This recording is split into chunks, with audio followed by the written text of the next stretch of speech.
Hello, everyone, and welcome to the Zeitgeist Movement's Global Podcast. My name is Douglas Mallette, and I'm going to be your host today on this episode of the podcast. To give you a brief introduction about myself, for those of you who do not know, I'm the technology team lead for the Zeitgeist Movement.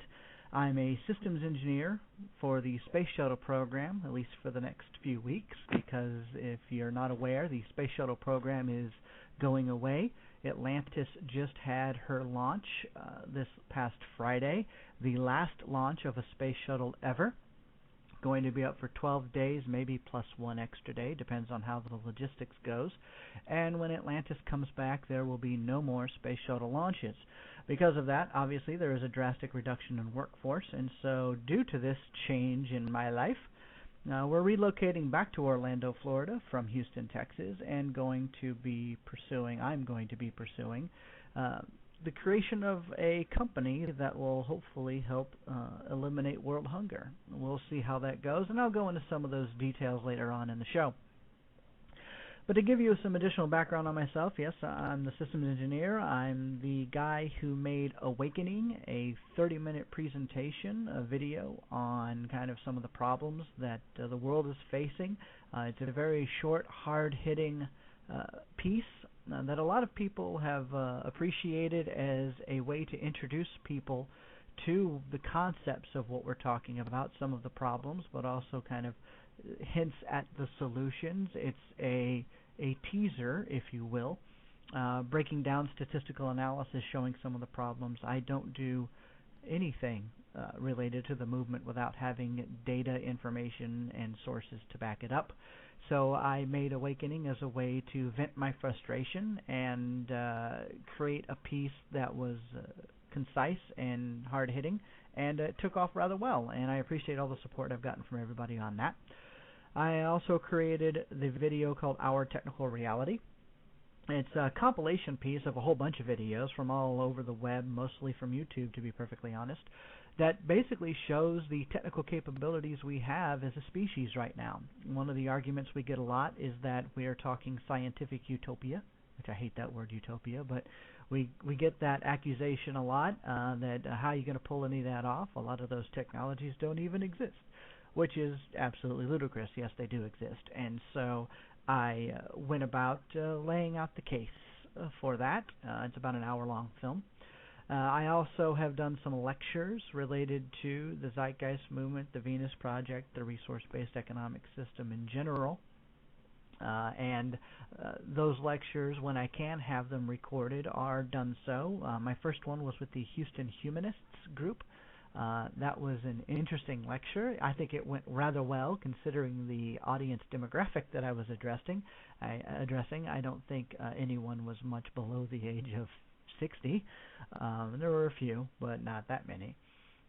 Then I was given the blessing and the opportunity to go to Switzerland and speak at the Initiatives of Change conference in Switzerland, where I introduced the audience to the technical capabilities of what a resource-based economic system would operate like.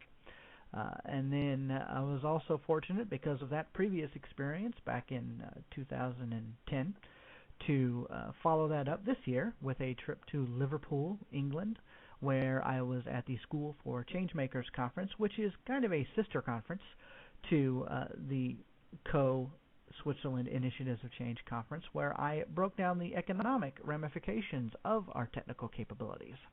And that conference went rather well. That was a much shorter lecture. That was only a 30-minute presentation that I delivered. But the entire conference was a weekend, and my speech was at the very beginning of the weekend. So needless to say, I was approached frequently and often and with much energy from the attendees of the conference, asking me a whole lot of follow-up questions on what my speech was about. The video for that particular, the video for the Switzerland lecture is also available. I'll give you that information in a second. And the video for the Liverpool lecture will be available soon. We had audio-video capability glitch while I was there, and at the last minute threw together the capability of getting my lecture recorded, but I'm not going to be able to get the footage for that for at least another week or so.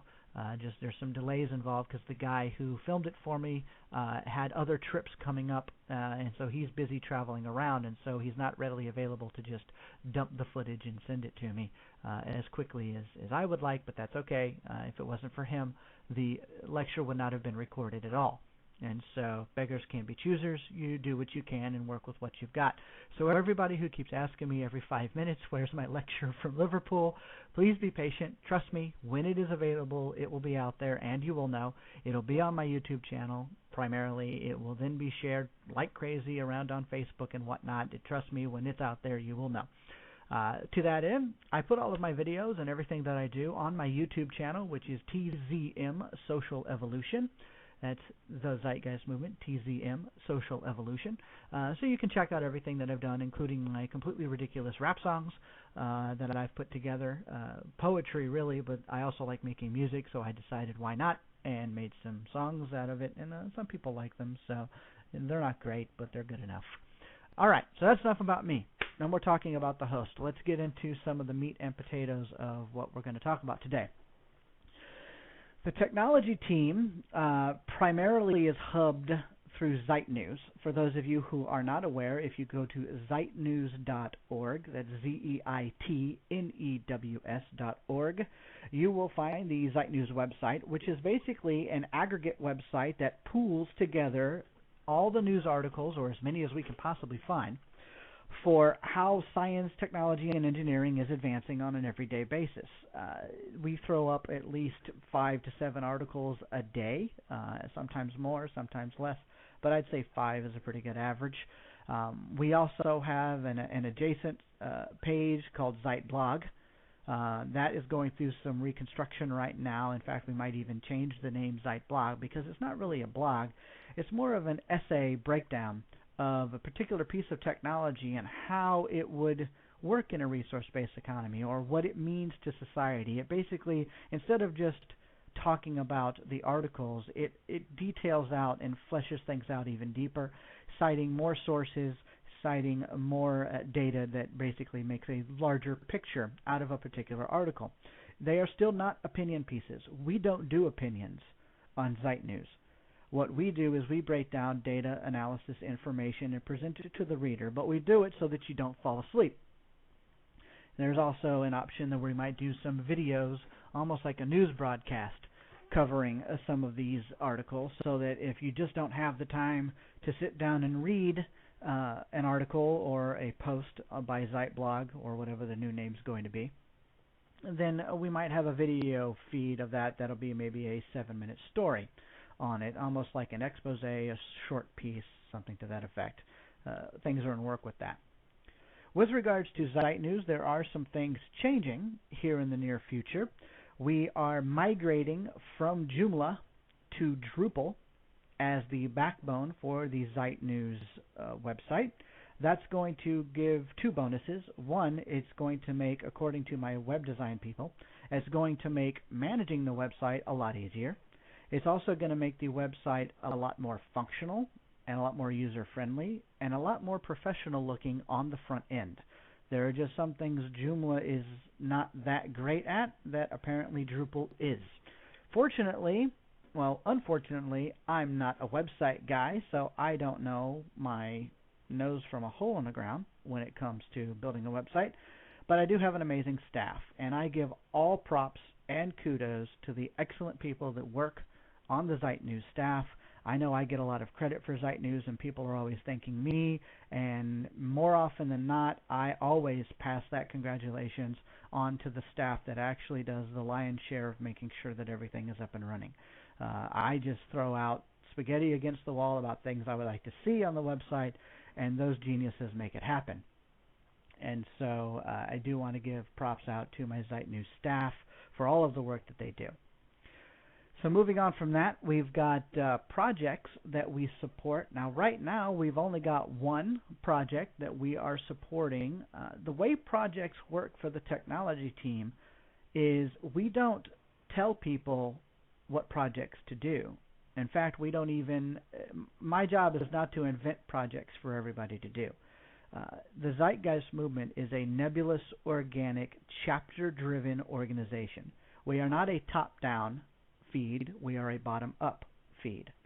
And so to that end, to expect those of us that are more well-known, like Peter, myself, Brandy, or anyone else, Ben McLeish on the other side of the pond, whatever, to start issuing dictates of what we would like everybody to do is kind of counter to what we stand for. We're not here to tell anybody what to do. So you can make up your own project.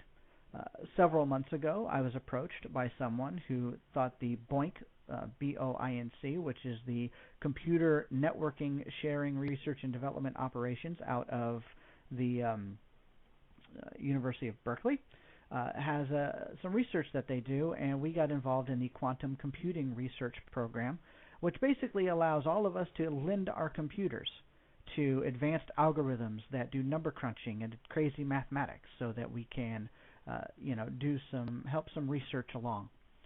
There are other BOINC operations, from SETI to various other analyses to genome projects, things like that.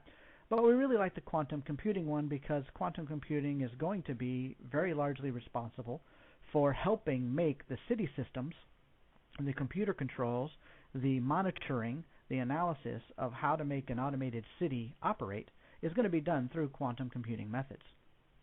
And so that's a project we support. There are a couple of other projects that people have emailed me about that are still on the back burner because they're not ready yet. They're good concepts, but I'm not going to go into any details on them because none of them are fleshed out. For anybody who does want to start a project in your local area, it does not have to be online only. In fact, we need to get offline a lot more frequently and start doing things in the real world. We're not going to help anybody by moving electrons around all over the place. We need to help people by getting out there and doing stuff. So if you have a project that you are involved with in your city and you have a web page for it, we will gladly host it on the Zeitnews page under the Projects tab so that we can list all of the projects that everybody is doing. This doesn't necessarily have to be a request for help or anything like that. Just show us what you're doing. We will list all of the projects that the teams are doing that are related in some way to a technical application, whether that's building your own local aquaponics facility in your town so that you can help feed the homeless, whether it's trying to work on a cheap solar panel setup for your local area to teach people how to do it. Things like that, anything technical related that would be a project that you and your chapter and your region is getting involved in, let us know. We will post it on the Zeitnews page so that everyone around the world can see what is going on, who is doing what, and how we are actually contributing to better the lives of the people that are out there. And so that's something that Zeitnews is very big on. So as of right now, that's pretty much what Zeitnews is. Zeitnews shows everybody what we're capable of. It then takes that a little bit to the next level and it details it out and fleshes it out a little bit more for anybody who really wants to dive deeper instead of just the skin-deep analysis from a news article. And then we showcase the projects that are going on around the planet and try to help bring that level of awareness to not only the Zeitgeist members, but also to the general public that might just be visiting Zeitnews because they like it as a news aggregate. They might be able to learn what this group is actually doing and how amazing the people are that are in it. So, with that said, that's the bit on the tech team. The tech team basically manages Zeitnews. The tech team is responsible for, showing what the projects are. So, in effect, Zeitnews is the hub for the tech team, and that's what we're doing. So, now we're going to move forward into a little bit of discussion on what's coming up with me. I know a lot of people have asked what exactly it is that I'm doing. Some of you may know that my intent is to move back to Florida and build a fully automated aquaponic farm facility system company. Basically, what we are going to do is construct buildings that will crank out enough food to feed 10 different fruits and vegetables to 2,000 people using a 5,000 square foot building. And the whole thing is going to be computerized, robotic, automated, shut the doors, lock the doors, no humans allowed, crank out food. That's the general idea. Most of the tech to do this already exists. What we're doing, there's a little bit of invention we've got to do, some things that need to be ironed out. I do not think there are any hurdles that are insurmountable. And so that's the intent. I'm tired of just talking about the problems that are going on in the world. I'm actually going to try and do something about it. And one of the things that a lot of people ask is, well, how do we do the transition? What is this transition? How do we get from this world to that world? Well, that's a very complex statement. If anybody is looking for a one-word answer, you're not going to get one. It doesn't exist. And the reason why it doesn't exist is because the world is a very dynamic place. There are a lot of different problems in different places. The third world has different problems than the first world, but every world has problems. So how do you tackle the transition? Is you erode the system from the top down, from the bottom up, from the middle out, in any possible way you can. You can't just, and I do not agree with this notion that everything needs to explode, and which, by the way, would mean countless deaths, which is ridiculous. That is, we're a humanitarian organization. Let's do everything we can to not have pain and suffering happen on the planet. And so the best way to do that is to mitigate it as quickly as possible. One of the ways to do it is what I'm doing, is with social entrepreneurship, which is effectively using the system against itself. I'm going to start a company, and the goal of this company is more about doing good and being socially responsible, ecologically responsible, environmentally responsible, and provide a service or a product that can help people. And yeah, I'm going to make some money on it, and I'm going to turn right back around and use that money to start another company or to make the current one better or something to that effect. That way I can get myself off the grid, help other people get off the grid, and continue the pay-it-forward mentality. A lot of social entrepreneurs are very big on the pay-it-forward mentality, doing something amazing to help others, and by helping others, you help yourself. If I'm not mistaken, that is one of the core principles of the RBE way of thinking. Is it's not do for me and hope that you survive in the meantime. It's do for you and it will come back to me. And in life, it actually really does do that when you start looking at your local level with friends and family and how you help each other out. But for some reason, we put a roadblock after that level and say, well, the rest of the world is different. Not really. But that's a whole social argument we can get into later. Today we're going to talk about tech and some of the questions that have been thrown my way. Well, back to the company. So that's my intent. I'm hoping that when I relocate at the end of this month in July to Orlando, within about 3 months, I'm going to have the Phase 1 funding so I can do my initial research and development. Then I will move into Phase 2 funding and Phase 2 operations and be able to have a prototype system fully operational and ready in less than 9 months after that. So we're looking at 12 months. Could I do it in less? Probably. But engineers are very smart in that we don't try to overestimate our capabilities. In fact, we try to underestimate them as best we can because, there are learning curves and there are things that you're going to end up having to tackle that you didn't originally expect. And so the best way to handle that is to add a little bit of a percentage of flub into your time scale. So I'm looking at 12 months. And then I will be able to have these food systems operational and ready to go. And I already have connections around the world in various ways to get my foot in the door of humanitarian organizations and whatnot and governments to get these systems into the places that need them the most. Third world nations that are starving to death.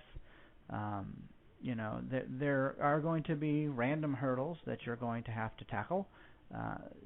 Logically anybody thinks of putting something in a war zone would be kind of difficult. Is that insurmountable? Honestly, I don't know. I can't answer questions like that because I've never dealt with situations like that before. And it would be irresponsible for me to say, oh yeah, we can tackle that, no problem. Or to say, well, we're never going to be able to help those people because their conditions are too messed up. See, I don't think either one of those answers is correct, because don't know enough about it. And at some point, people need to be a little more humble about what they know and what they don't know, and stop trying to BS their way through a question. And so when it comes to those kinds of things, am I going to need security around the buildings? Where am I going to build these buildings? How are you going to protect them from bad people who are going to want to take the food? Stuff like that. Those are going to be bridges that will have to be crossed when I start networking with people who are more familiar with those territories, and we can arrive at proper solutions given the proper data. But I am not going to speculate. Now, with that said, that's the intent. That's what I'm progressing towards. I appreciate all of the support that everyone has given on the idea and everything that I'm doing, and so that covers that. So, what have we discussed? We've talked about Zeitnews, we've talked about the tech team, projects, my impending future over the next at least 12 months or so. So let's dive into some of the questions that were asked on my Facebook channel, and we shall see what we can do to address those. I really have not, and I did this on purpose, I really have not done a lot of research on the questions that you've asked. I'm going to do a lot of this off the top of my head as best I can. If I don't know the answer to something, I'll tell you. So let's move on. Nicholas DeRue asked, and I will try to make sure that I get these questions squared away. What about natural selection in a world of abundance? For millennia, humans, and obviously all the other species, have struggled with basic needs such as food supply, shelter, whatnot. In a world where those issues are no more, and where virtually every disease can be cured, how do we make sure we are not meddling with laws of nature and creating imbalance? If I'm not mistaken, this was a question that Nicholas actually got from somebody else. It's not so much a question he was asking himself.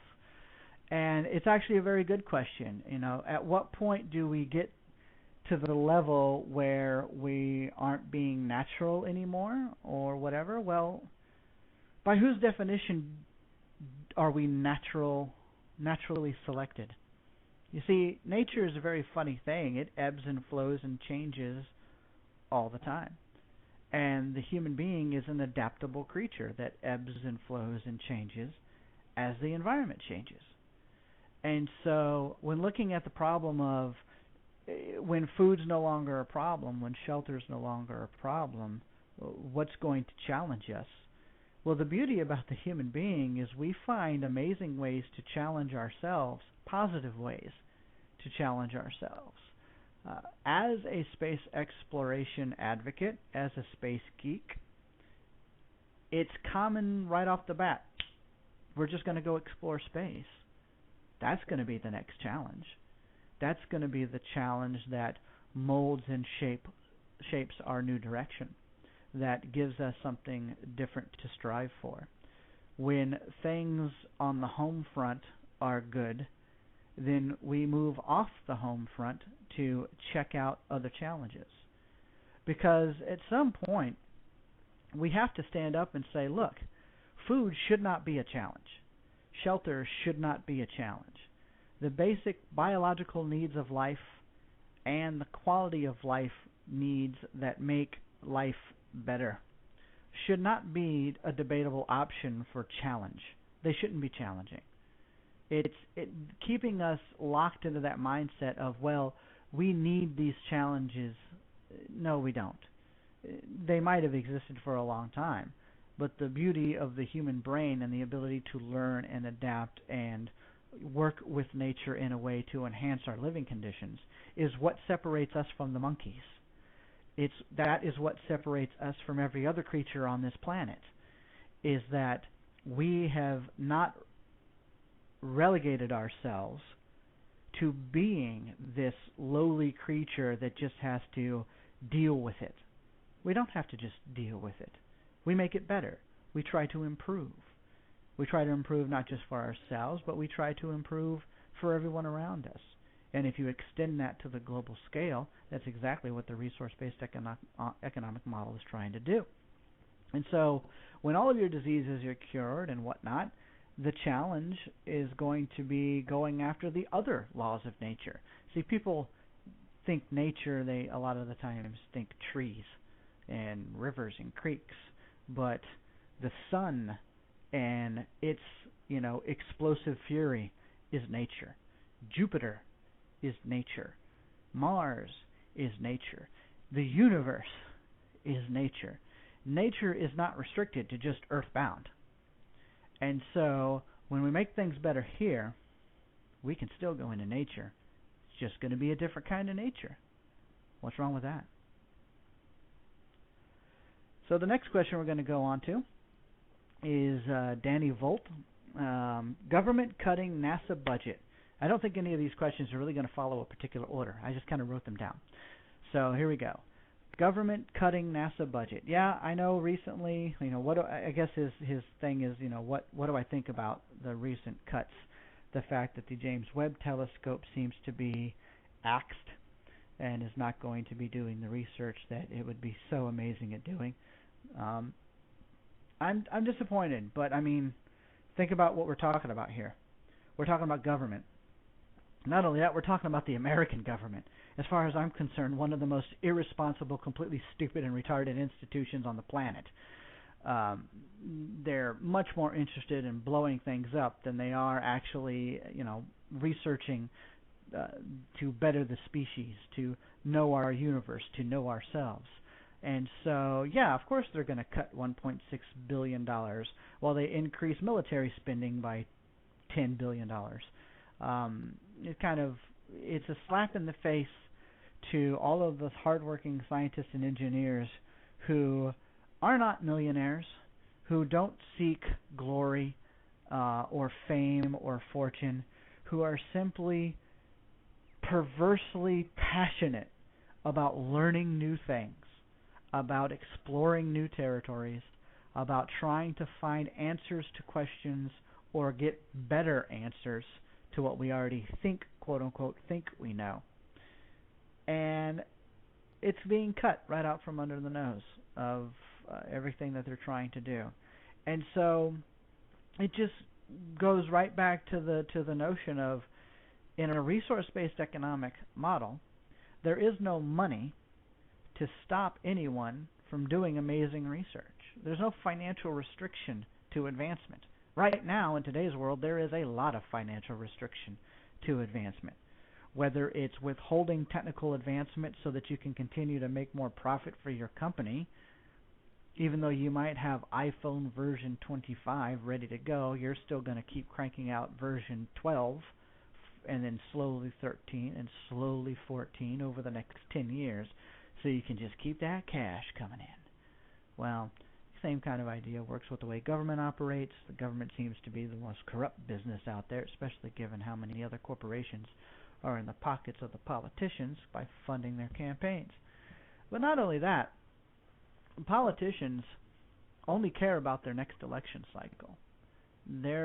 Halfway through their term, they're already building up funding and financing for their campaign for re-election that'll be 2 years down the road. So they don't have any interest in supporting any space-based projects, primarily because those projects are 6-7 year projects. Well, that doesn't fall within their election cycle. So for all they know, they could be out of office when that project goes through, and so they won't be able to take credit for it and stand on the little soapbox and say, see what I supported. I supported the technology that helped make this innovation possible. They only care about themselves. They're a bunch of douchebags. And so there's logical reasons why they're not in this system, why they're not really caring or supporting about it. So we'll just have to see what the international partners do around the world. You've got China and India that are building up their space programs to try to do amazing things for their country. It might be under the guise of national pride, but they're going to be doing stuff, and they're people to watch. So next we're going to go to Gregor Schultz. Let's see. Douglas, have you come across a technical system which can be used to enable or assist the process of achieving a rational consensus by groups of people on ideas without the need for voting or other kind of personal credit systems to evaluate those ideas? Whew! Damn, Gregor. It's Saturday, man. I'm supposed to be relaxing. All right, let's see what we can do. I guess the first thing you need to ask yourself in this question, because a lot of people have asked, I think I saw later on there's going to be a question related to a direct democracy, something going on in Spain. We'll get to that question. It might tie right into this one, so I might just read the question and refer to this answer. So pay attention to this answer. What do we vote on? What do we vote for? And why do we vote? You don't vote to go to the grocery store. You don't vote for your power company. You don't vote for your air production. Unfortunately, nature just does that one for us. So what do you vote for? What is a politician? Let's go to the political spectrum first. What does a politician do, or what do they say they're going to do, that requires you to vote for them to put them in office? Well, they're supposed to represent you on creation of laws. Well, what are the majority of the laws about? The majority of the laws are really directed around finance. The majority of the laws are directed around, protecting one group from another group. And the odds are those two groups are against each other for monetary reasons. We can break it down a lot of different ways. And there are obviously protection laws in place so that, you just can't randomly go up and punch somebody in the face without getting in trouble for it. Socially conscious laws. Of course, why would somebody just randomly walk up and punch somebody in the face? If you look at the backgrounds, a lot of the violent crimes, there are pretty obvious and common roots between all of them, and we all know what those are. So, what do you vote on? Well, you've got to look at, is there a system to assist the process of achieving a rational consensus? What's your definition of rational consensus? I don't want somebody voting on a scientific experiment if they know absolutely nothing about what that's about. Uninformed voting, uninformed opinions don't impress me. And that's why it behooves us to make sure that the educational system is to a level that allows people to be well informed, or if they don't know about a particular subject, they know where to go to learn about it so that they can make a rational vote. But what are they voting on? And so, unfortunately, this question is difficult to answer me by myself, because you and I would have to have a talk back and forth to kind of break some of this down. And you would have to give me examples of what somebody might vote on in a system. Now, honestly, the easiest system is the internet. If everybody is interconnected via the internet, you've got your phones and everything else. There are ways that you can set up secure voting platforms. I mean, for crying out loud, if American Idol can get 50 million votes for a singer and have a software company and have a backup company to verify the results and make sure there aren't any shenanigans on the voting, then you can set up that similar voting paradigm for pretty much anything that needed to be voted on. The only things I can think of in the future that would, in the resource-based economic model, that would need to be voted on would be things like, are we going to build a new bridge over this thing? But even then, does that really need to be voted on? Or is that something that there's an obvious need, we have the resources to do it, it makes a significant impact on improving people's lives, so we're going to do it?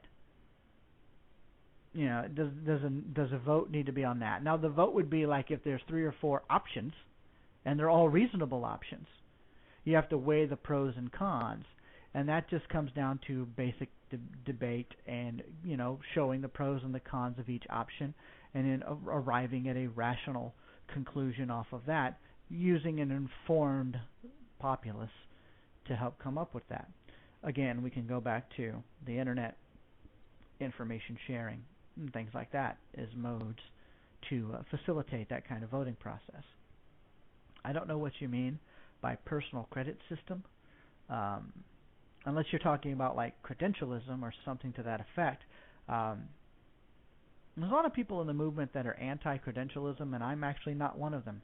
I think credentials do matter to a point. Like I said, you don't want a plumber who might be great at that task giving his or her 2 cents on solar power that they know nothing about. So they have no credentials in that department. They have no knowledge base.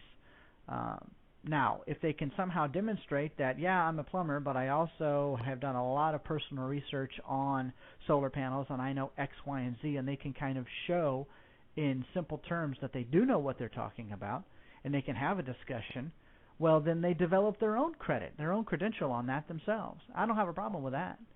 I'm not a psychologist or a sociologist, but because of the numerous videos and reports that I have read over the past year and a half that talk about society and how human behavior works and things like that, I don't consider myself an expert, but I do think of myself as knowledgeable enough to talk on the subject, and if I am stumped on something, I know where to go to look up more information.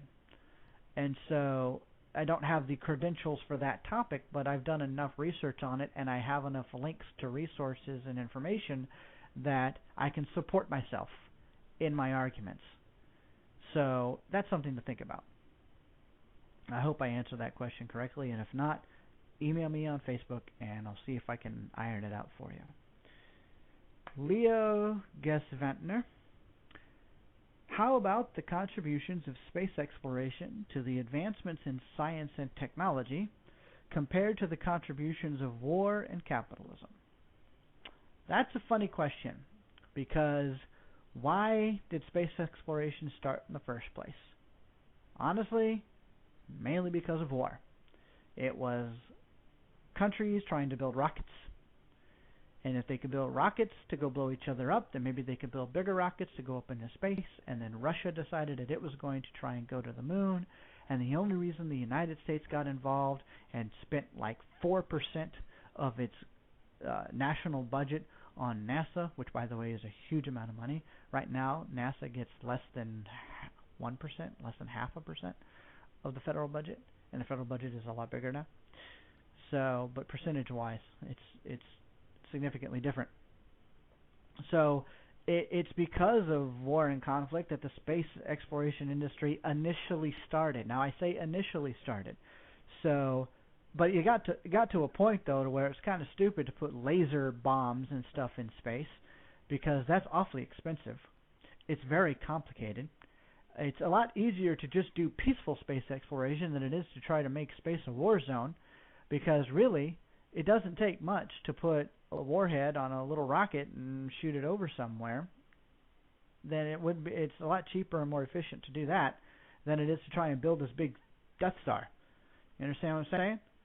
So it's economically unfeasible to go down that path for space exploration. So what ended up happening is space exploration turned into this peaceful venture that allowed countries to work together. And so we developed the International Space Station, so we can then do research. And so now you have countries that were against each other, at least the governments were against each other, somehow managing to come together and work together. And then you had Mir, you had the ISS, and Space Lab kind of worked into that a little bit and whatnot. So the idea that war didn't have a part in it is untrue. Obviously it did, but that was only like the spark.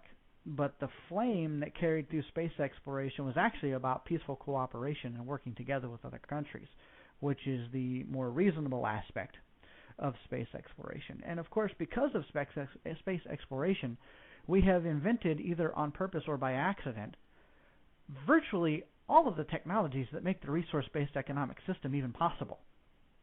If it wasn't for challenging ourselves to go to that extreme environment, we would have never tried to invent solar panel systems to power satellites for communications, or to invent a lot of the sustainable energy systems, or the water reclamation systems, or the air cleaning and reclamation systems that are needed on the ISS for air scrubbing and things like that, which are perfectly viable back down here on Earth. It's what helps make hospitals cleaner by purifying their air so that there's less contaminants. It's what helps develop clean rooms. You got to have clean rooms because you don't want a lot of particles going up into space, attaching themselves to your space equipment, because that can damage them and cause problems.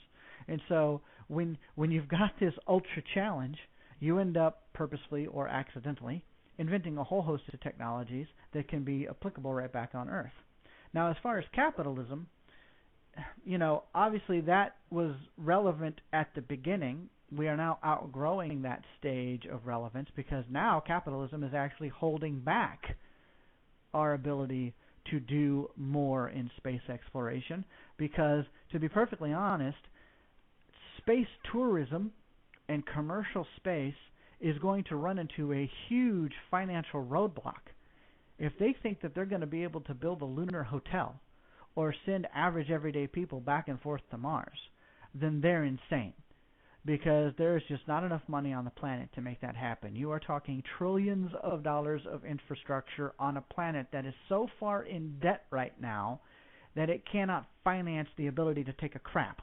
So that argument is washed. They might be able to get a little space tourism out of low Earth operations with Virgin Galactic doing its bit.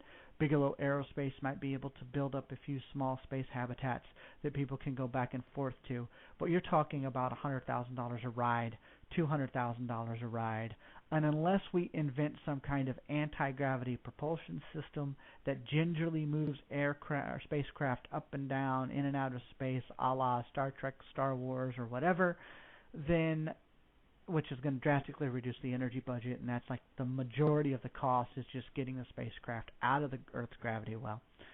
So if we don't come up with that anytime soon, then it's not going to get very much cheaper.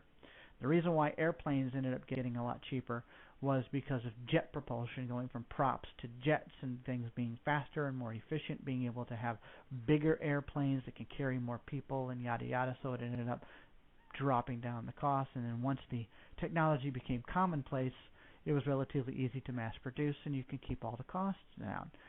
So it's not the same really with space once you get to a certain level. And I talk about it in my book that I wrote called Turning Point, which is now available on iBooks. Okay, self-plug. That's enough of that. So when I wrote my book, I actually did talk about how commercial space is great up to a certain point, and maybe we could do Mars, but I wrote that book before the crash.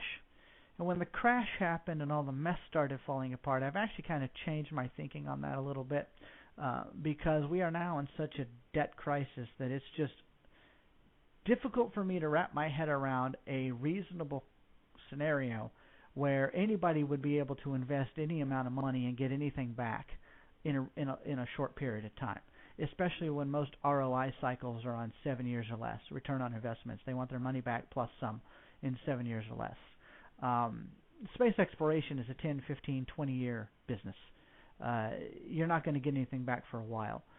So, if ever, you might not even, and you're talking about hundreds of millions of dollars of investment, and you might get squat back. So, most people aren't going to buy into that because they're clinging onto their cash, because obviously the cash bubbles are just bursting all over the place. And so that's where you run into a capitalism problem with space exploration paradigm. All right, so I'm going to butcher this last name, but I'm going to try my best. Anna Vovkulaka, or Vovkulaka. I hope I got that right. I probably screwed it up. All right. Maybe some ideas about how the educational system will change during the transition. All right. Some of the things we've talked about a lot is how education today is very industrialized. In fact, I love Sir Ken Robinson and his TED Talks and his RSA Talks on changing the educational paradigm and coming up with new ways of doing things. Obviously, the current educational model is very industrial, and he talks about this. I highly recommend anyone to look up Sir Ken Robinson on YouTube and watch his lectures. Not only is he funny and an awesome speaker on the subject, and he's very entertaining, his information is profound, and it is something that should be analyzed. Now, there are some private schools that are quasi-adopting his methods and some of the things that he's talking about, like the Montessori schools. The problem is those are private schools that cost almost as much as going to four-year universities. And, we're talking even at the kindergarten and first grade level, they cost $20,000 a year to go to. It's ridiculous. So what we need is a wholesale change in educational system to bring about a different way of educating students so that they're not parts in a factory going down this little industrial line of K, 1, 2, 3, 4th grade, 5th grade, 6th grade, etc., so that at the very end they can just be punched out like a part, stuck into the machine of current economics, just to be a cog in the wheel, and not somebody who is a critical thinking, out-of-the-box expanding, challenging the paradigm kind of individual. Some of those out there exist. Most of them come from homeschooling. They do not come from the industrialized schooling process. God bless homeschooling, and that's a lot coming from an atheist. But anyway, so, educational systems will change during the transition, and they already are by some of the following examples. I'll give one anyway to keep time short, because I know I'm at the 45-minute mark. My daughter is now using something called Khan Academy, Khan Academy.com. It's developed by a guy who doesn't care about money. He just cares about coming up with unique ways of teaching students how to master certain skills. And master is the appropriate word here. In the current schooling system, if you get an 80%, that's good to go. You can pass with a B and move on, or you can pass with a C, which is a 70%. I guarantee you that nothing we do on the space shuttle is done at an 80% good enough and we launch anyway. No, doesn't happen. In fact, if any of you watched the launch of Atlantis, you'll note that there was a hold at the 31-second mark because a sensor didn't give the proper readout, and we are not launching a space shuttle without everything being 100% perfect. So the schooling system we have now allows kids to get away with only knowing most of it. Hopefully they'll figure out the rest on their own. That's the most ridiculous system, period. It's all intent is just to crunch kids through the system so at the end they can get out and just be cogs in the wheel. It doesn't really help them to become well-rounded, educated individuals that can be contributors to society on a higher level. Whereas the Khan Academy is all about mastering a skill. They're little short 10-minute videos. It's all online. You don't really see a speaker. There's no authoritarian in front of you. There's no dictator of the class. All you see is a light board, a digital board, and writing on there, and you hear somebody talking. You don't see anyone. So she can watch a 10-minute video on, say, addition level 1, which is 1 plus 1 is 2, 2 plus 2 is 4, stuff like that. I mean, that's where you start. You can blitz right through that pretty quick. And like this website teaches math and science, and they're trying to get other systems involved, other educational curriculum involved in the process. In fact, the Khan Academy is working with Google to help enhance the capabilities. So you've got this online interactive system, and the only way you pass from one level to the next, like to go from edition level 1 to edition level 2, you have to take a practice test, practice questions, and you have to get 10 of them in a row. If you do not answer 10 of them in a row, then, well, you're not going to advance to the next level.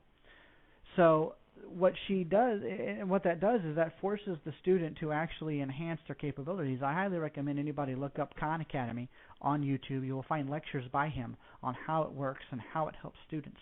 It's something that's quite impressive. And just to give you an example of how awesome this is, Angelique, my daughter, has only been using Khan Academy for about 2 months, 3 months now. And last week, my wife caught my daughter doing trigonometry on Khan Academy. My daughter's 7.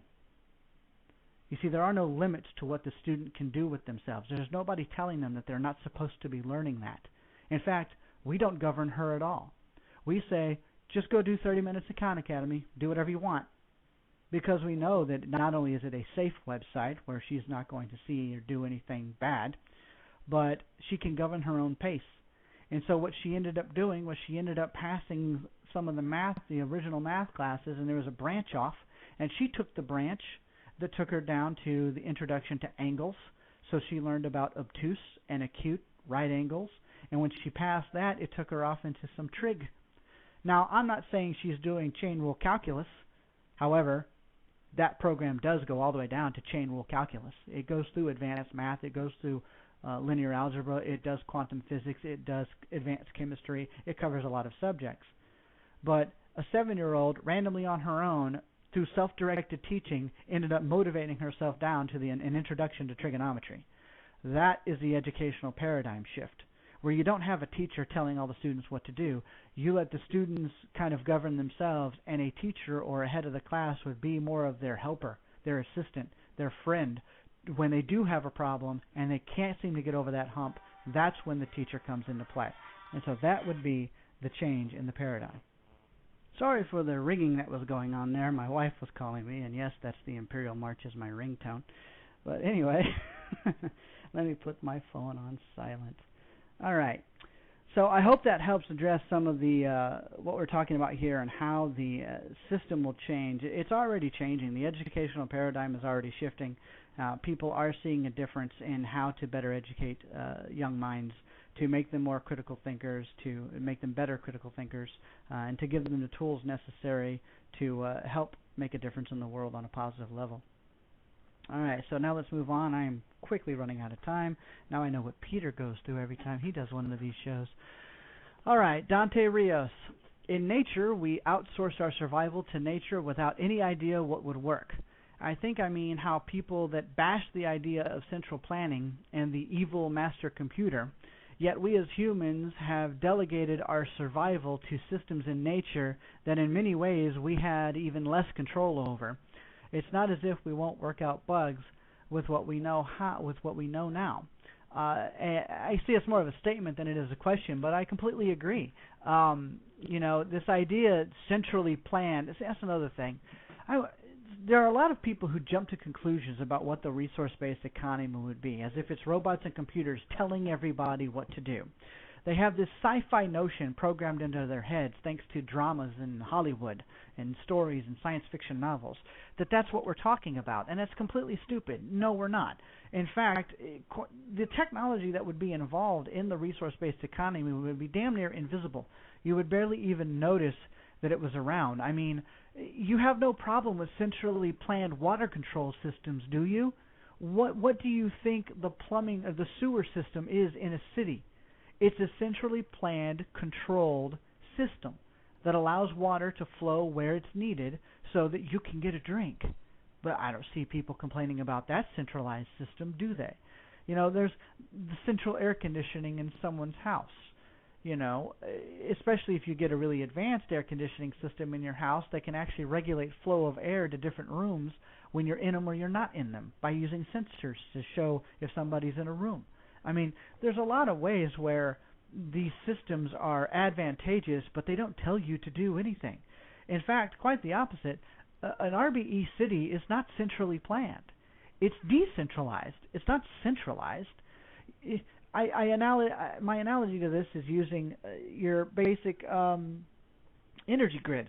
Okay, your energy grid in today's world is highly centralized. You have one power plant trying to feed 1 million houses and buildings.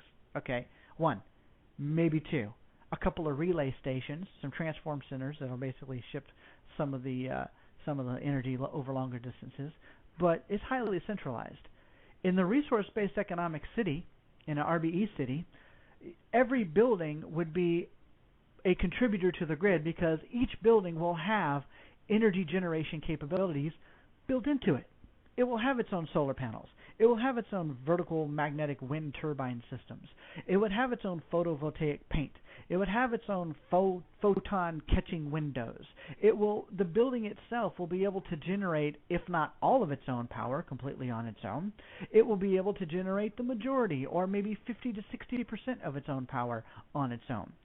So if you have a building system or a city system where every building is doing this, you have a massive potential for load sharing, which means when a particular building is not being used very much because, I don't know, everybody went home for the day, or you left your house and all your lights are off and everything, and your house has kind of gone into sleep mode because you're not there. All of the power that it's generating can then be pushed off to different buildings that might be more intense at the moment because there's something going on there. So a dynamic equilibrium will be established by the computer systems in the city being able to sense where these peak loads and off-peak loads in the city are and be able to shift the energy around. It's also analogous to this. crowdsourcing, crowd sharing of computers, or network computing, like I was talking about earlier with Boink, and all of the PCs working together to work this number crunching. One computer gets a little bit of a math problem, another one gets another one. A network of 10,000 computers is tremendously more powerful than one supercomputer in a big room trying to do the same thing. It's already been proven to be the case. Why do you think networking, crowd networking for scientific applications is become so widely used? If you can get 10,000 little PCs to all work together, they can do the job a lot more efficiently and faster than just one big system trying to do it. And so if it works there, it translates to other systems. And so the resource-based economy is not a centrally planned economy. What is planned is kind of how you would build everything out. I mean, you don't mind your car being centrally planned, do you? I mean, you do realize, anybody who has a problem with central planning, you do realize that a bunch of engineers got together and designed the car that you drive. They didn't just randomly show up and start cutting metal and building it out of thin air. No, they sat down and they said, we need to put the steering wheel here, the transmission needs to go here, the axles need to go here, we need to put our safety systems here. And they planned and they researched and they developed your car. And last time I checked, that was actually a pretty good idea, wasn't it? Because you're not driving around in a messed up jalopy dune buggy that's falling apart half the time because a whole bunch of random idiots decide to just anarchistically throw everything together and hope that your car worked. So when you start complaining about centralize this and centralize that, you're convoluting what you think the system might be versus what it actually is. And that's one of the biggest problems with people who oppose what we're talking about. They're thinking about I don't want to say 1930s, 1940s or 50s, communist control, dictatorship, fascism, people ordering you what to do and telling you what to do and restricting what you're allowed to have and having rationing of everything. No, that's all a bunch of crap. That's an inefficient, highly restrictive, antisocial, anti-humane way of doing things. That is not what we advocate. Moving on. David Zahn. I know Zeitnews is a great website for new technology, but would you consider including a different section for human behavior? We do have a social sciences section for Zeitnews, but we don't go into opinion on human behavior like that. Now, the social sciences do cover studies and research on human behavior and on various aspects of society. That's why it's a social sciences, covers psychology, covers sociology, and things like that. So in a way, we do already have that, but Zeitnews is more about technology and research than it is about just having a whole bunch of opinions on human behavior characteristics. But we do have our essay side of the website, which will dive into those deeper, but again, always citing sources. Eric Fortune.